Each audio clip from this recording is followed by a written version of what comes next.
नमस्कार दोस्तों, आप सभी का स्वागत है। तो आज हम बात करेंगे आपके केमिस्ट्री के पहला चैप्टर है और वो है पदार्थों का वर्गीकरण। इससे आपके प्रश्न पूछे गए हैं और पहला प्रश्न आपके सामने है कि निम्नलिखित में से कौन सा एक यौगिक नहीं है? कार्बन मोनोऑक्साइड, लौह, सोडियम क्लोराइड या जल। आपको बताना है इन चारों में से जो है कौन सा आपका यौगिक नहीं है। आप जानते हैं कि जो यौगिक होता है वो क्या होता है, दो या दो से अधिक तत्वों से जो मिलकर बना होता है एक निश्चित अनुपात में, उसे यौगिक कहते हैं। जैसे हम लोग कार्बन मोनोऑक्साइड हो गया, सोडियम हो गया, क्लोराइड हो गया, जल हो गया, ये सभी क्या है आपके यौगिक हैं। लेकिन इसमें पूछा है कि यौगिक नहीं है। तो देखिए जो लोहा होता है, यानी कि ऑप्शन नंबर बी आपका राइट आंसर होगा, यानी कि लोहा आपका जो है यौगिक नहीं है। लोहा जो है यौगिक नहीं है, यानी कि ऑप्शन नंबर बी आपका राइट आंसर हो जाएगा। ठीक है, बात करते हैं नेक्स्ट क्वेश्चन की। और अगला प्रश्न है आपके सामने, ये क्या है कि किसको किसी तत्व के उस सूक्ष्मतम कण के रूप में परिभाषित कर सकते हैं जो स्वतंत्र रूप से अस्तित्व में रहता है? क्या इलेक्ट्रॉन है, न्यूट्रॉन है, प्रोटॉन है या अणु है? इन चारों ऑप्शन में से आपको बताना है कि जो स्वतंत्र रूप से रहता है, स्वतंत्र रूप से अस्तित्व में रहता है, वो आपका कौन सा है। तो ये तो सभी को पता है कि भाई जो हमारा अणु जो होता है वो क्या होता है आपका स्वतंत्र रूप से होता है, यानी कि ऑप्शन नंबर डी जो होगा आपका राइट आंसर हो जाएगा, अणु होता है। अब अणु क्या होता है तो आप जानते हैं कि अणु पदार्थ का वह छोटा कण है, अणु जो है पदार्थ का वह छोटा कण है जो प्रकृति में स्वतंत्र अवस्था में पाया जाता है। प्रकृति में किस में पाया जाता है भाई साहब? तो आप कहेंगे सर स्वतंत्र अवस्था में जो पाया जाता है उसे हम लोग अणु कहते हैं। और इन्हीं दो या दो से अधिक अणुओं से मिलकर क्या बनता है हमारा? तो आप कहेंगे सर जो बनता है वो बनता है आपका परमाणु। तो ये चीज़ें क्लियर हो गई कि जो स्वतंत्र रूप से होता है कौन होता है आपका अणु होता है, न कि प्रोटॉन, इलेक्ट्रॉन, न कि न्यूट्रॉन। ठीक है, इसका आप विशेष ध्यान देंगे। फिर बात करते हैं अगले क्वेश्चन की। और अगला क्वेश्चन है आपके सामने, ये क्या है कि द्रव्यमान एक इलेक्ट्रॉन के द्रव्यमान का कितना गुना होता है? तो द्रव्यमान एक इलेक्ट्रॉन के द्रव्यमान का कितने गुना होता है, ये प्रश्न हमसे पूछा हुआ है।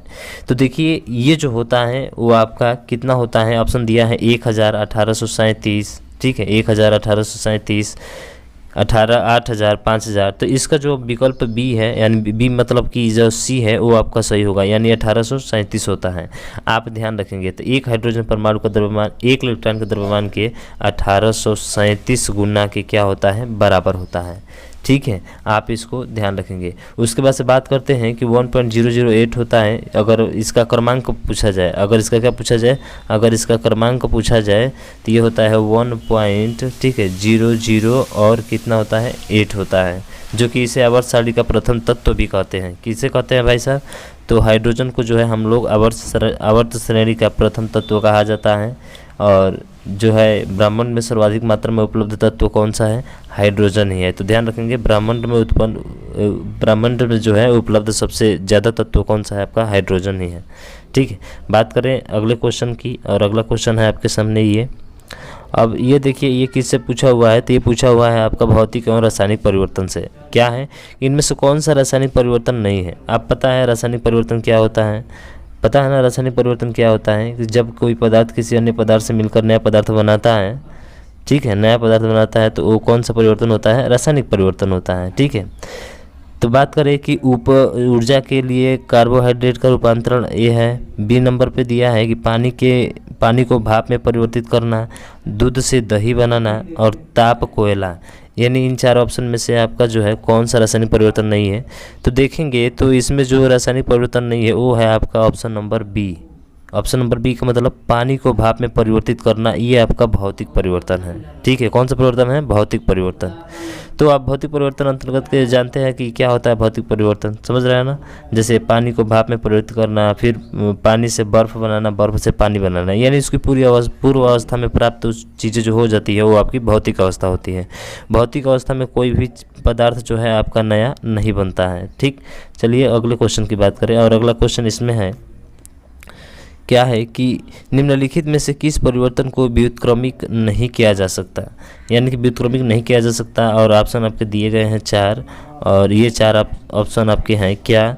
तो ऑप्शन है कि एक रबर बैंड को खींचना और उसे उसके सामान्य आकार में वापस लाना, रोटी की लाई को बेलना और तवे पर सेकना, गुब्बारे को फूटने की सीमा तक फुलाकर उसके आकार में वृद्धि करना, गोली कपड़ों को सूखा कपड़ों में बदलना। तो प्रश्न हमारा ये था कि प्रश्न का था कि निम्नलिखित में से किस परिवर्तन को व्युत्क्रमिक नहीं किया जा सकता है, यानी कि फिर पुनः उसको अवस्था में जो है प्राप्त नहीं किया जा सकता। ये क्वेश्चन हमसे पूछा हुआ है। तो आप देखिए, अगर देखेंगे तो एक रबर बैंड को खींचना और उसके उसे सामान्य स्थिति में वापस लाना, ये तो ठीक है, व्युत्क्रमिक उल्टा होता है, बिल्कुल सही है। लेकिन उसने पूछा था कि जो है उसने पूछा था कि आपका नहीं है, इसको विशेष आपको ध्यान देना है। ठीक है, क्या पूछा था? नहीं का पूछा था, नहीं है। ठीक है, चलिए देखते हैं फिर से। तो ये जब देखेंगे तो ये तो नहीं हो सकता है। ठीक है, ये नहीं होगा उस प्रश्न के अकॉर्डिंग। रोटी की लोई को बेलना और तवे पर सेकना। अच्छा ये बताओ, रोटी की लोई को बेलना और उसे तवे पर सेकना, क्या ये हो सकता है? बताइए, क्या ये जो है आपका हो सकता है कि नहीं हो सकता है? तो आप कहेंगे सर ये नहीं हो सकता है, क्योंकि अब रोटी से तो फिर आप आटा नहीं बना सकते हैं ना, यानी कि ये चीज़ें आपका नहीं होगा और ये आपका सही है। फिर से गुब्बारे को फूटने की सीमा तक फुलाकर उसके आकार में वृद्धि करना, बिल्कुल फिर आ जाएगा। गीले कपड़े को सूखे कपड़ों में बदलना, आज सूखे कपड़ों को गीले कपड़ों में बदल सकते हैं, तो ये आपका सभी सही है। तो हमारा जो प्रश्न के अकॉर्डिंग है वो ऑप्शन नंबर कौन सा है आपका? बी आपका सही होगा। ठीक है, चलिए 6वें प्रश्न को देखते हैं। और 6वां प्रश्न आपके सामने ये रहा, क्या है कि निम्नलिखित में से कौन सा एक रासायनिक परिवर्तन नहीं है? रासायनिक परिवर्तन फिर वही चीज़ें, गर्म करने पर पदार्थ का विस्तार, दूध का उबला, क्रेन को क्रश करना और लकड़ी को जलाना। इसमें से जो है आपका कौन सा रासायनिक परिवर्तन है, ये पूछा हुआ है। तो देखेंगे तो ऑप्शन डी जो होगा, लकड़ी का जलना, क्योंकि लकड़ी एक बार जल गई और जलकर क्या हो गई सर? राख हो गई। तो आप इसको पुनः उस स्थिति में नहीं ला सकते, उसे ही रासायनिक परिवर्तन कहा जाता है। और भौतिक परिवर्तन जो उसकी पुनः स्थिति में आप ला सकते हैं, सिर्फ उसके आकार में परिवर्तन होता है, वो भौतिक परिवर्तन होता है। ठीक, तो ये चीज़ें आपको समझ में आई, बिल्कुल सही तरीके से आ गई। तो चलिए नेक्स्ट क्वेश्चन की बात करते हैं। और अगला क्वेश्चन है आपका ये, डाल्टन का परमाणु सिद्धांत से क्या है कि किसने कहा था कि सभी पदार्थ जो परमाणुओं से निर्मित होते हैं, जो अविभाज्य और अविनाशी निर्माण खंड हैं, ये किसने कहा था? क्या हैंग गीगर ने कहा था, जॉन डाल्टन ने कहा था, जे थॉमसन ने किया था, अर्नेस्ट रदरफोर्ड ने किया था? तो देखिए इसका जो विकल्प है आपका कौन सा सही होगा।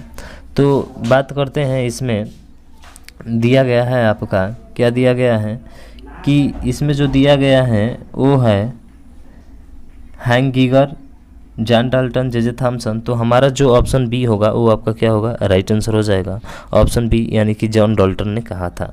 अब डाल्टन के अनुसार परमाणु सिद्धांत क्या है? तो ये कहा था कि प्रत्येक तत्व अति सूक्ष्म अविभाज्य कणों से मिलकर बना है।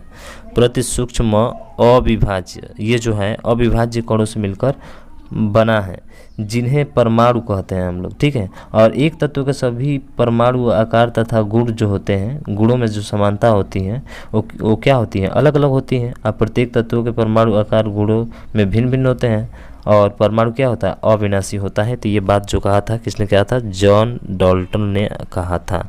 किसने कहा था? जॉन डाल्टन ने। ठीक, बात करें अगले क्वेश्चन की। अगला क्वेश्चन ये है, क्या है कि नाइट्रिक एसिड का आणविक द्रव्यमान क्या होता है? तो देखिए नाइट्रिक एसिड का आणविक द्रव्यमान पूछा हुआ है कि क्या होता है। तो आणविक द्रव्यमान निकालने के लिए नाइट्रिक ऑक्साइड, जिसको हम लोग बोलते हैं HNO3, क्या होता है भाई साहब? HNO3 होता है। तो इसका निकालना है, तो आपको जो है इसका परमाणु द्रव्यमान पता करना होगा। हाइड्रोजन का कितना होता है? 1, प्लस नाइट्रोजन का कितना होता है? 14, प्लस O का कितना होता है? तो आप कहेंगे सर O का 16 होता है। कितना होता है? 16 होता है। तो इसको आप कर दीजिए, तो 16 ते कितना होगा? 48, 48 और 1 49, 49 में 14 जोड़े कितना हो जाएगा? 63, यानी कि 63 U आपका आंसर हो जाएगा। ठीक है, तो इन सभी का जो है परमाणु आप निकाल लेंगे, परमाणु द्रव्यमान और द्रव्यमान निकाल कर इनको जोड़ देंगे, आपका आंसर आ जाएगा। तो ऑप्शन नंबर ए आपका राइट आंसर हो जाएगा। ठीक है, अगला क्वेश्चन है। अगला क्वेश्चन क्या है कि भौतिकी में वह कौन सा नियम है जो यह कहता है कि समान ताप और दाब की स्थिति में सभी गैसों के समान आयतन में अणुओं की संख्या समान होती है? तो देखिए कि ओम का नियम पहला दिया है, दूसरा अवोगाद्रो का नियम, बायल का नियम, चार्ल्स का नियम। इन चारों के बारे में आपको बता देता हूँ। ठीक है, तो बात करते हैं ओम का नियम। तो ओम ने कहा था कि जो विद्युत धारा होती है, जो विद्युत धारा होती है I, वो भी के क्या होती है? समानुपाती होती है। इसने वोल्ट और धारा के बारे में बताया था। ठीक है, यानी कि अगर धारा का मान बढ़ेगा तो वोल्टता भी क्या होगी, उसमें बढ़ेगी। इसने ये नियम बताया था आपका, ठीक है, ओम का नियम था ये। उसके बाद से अवोगाद्रो का नियम बात करते हैं। तो अवोगाद्रो का जो नियम था, इस नियम के अनुसार जो है समान ताप व दाब की स्थिति में सभी गैसों के समान आयतनों में अणुओं की संख्या क्या होती है, समान होती है। क्या होती है भाई साहब, अणुओं की स्थिति में सभी गैसों के समान आयतनों में अणुओं की संख्या समान होती है, यही अवोगाद्रो संख्या कहलाता है।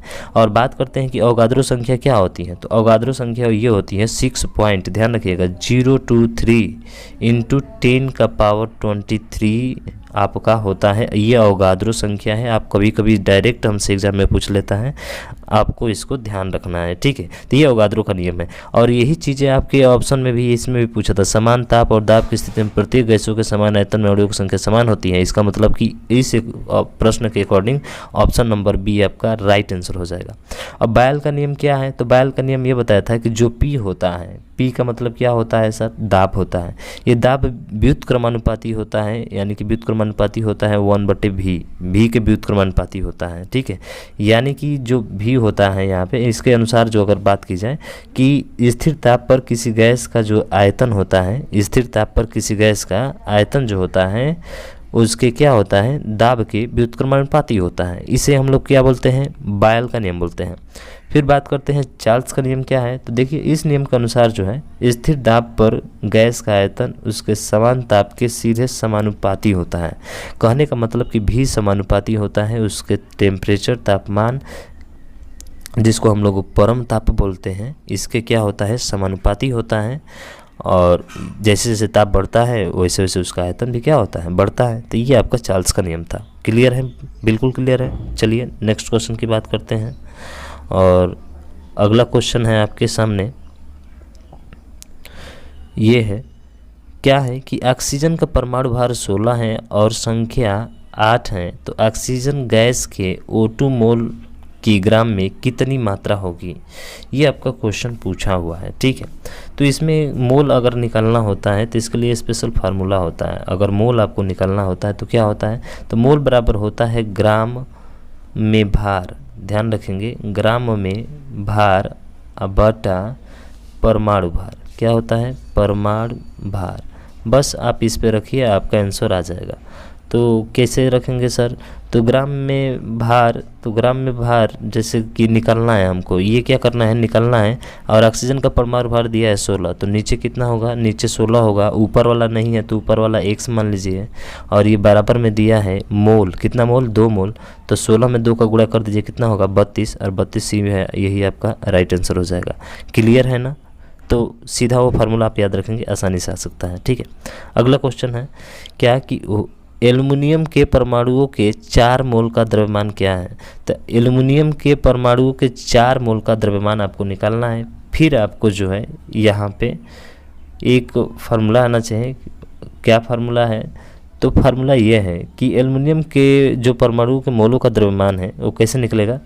तो देखिए, एल्युमिनियम की द्रव्यमान संख्या आपको पता है, जो एल्युमिनियम होता है इसकी द्रव्यमान संख्या कितनी होती है। तो सर एल्युमिनियम की जो द्रव्यमान संख्या होती है वो आपकी होती है 27 इंटू मोलों की संख्या। ध्यान रखेंगे क्या होता है, एल्युमिनियम की द्रव्यमान संख्या गुणे मोलों की संख्या। तो मोलों की संख्या कितनी है इसमें, तो आपकी 4 है। कितनी है, 4 है। एल्युमिनियम का 27 होता है और इसका 4, तो 27 में 4 का गुणा कर दिए, 4 7 28 का, 4 दूना का 9, ये 8 10 हो जाएगा ना, 108 हो जाएगा। तो देखिए 108 किस विकल्प में है, तो आप कहेंगे सर ऑप्शन नंबर बी में है, तो ये आपका राइट आंसर हो जाएगा। ठीक है, समझ में आ रहा है ना। चलिए नेक्स्ट क्वेश्चन। और अगला क्वेश्चन ये है कि 36 ग्राम जल में, 36 ग्राम जल में जो है, 36 ग्राम जल में उपस्थित मोल होते हैं, यानी 36 ग्राम जल में कितने मोल उपस्थित होते हैं।